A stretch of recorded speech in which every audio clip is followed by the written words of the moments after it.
Salamat po. I will tell you this first word. Salamat po. Okay? Salamat po means thank you.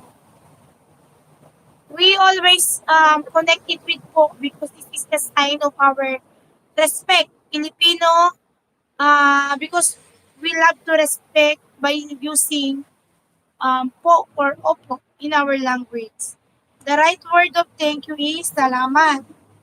But with respect to those you want to say thank you, you say salamat po.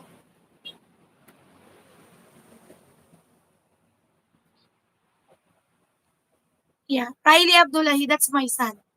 Okay? You read the one. You read this one. When you say salamat means thank you.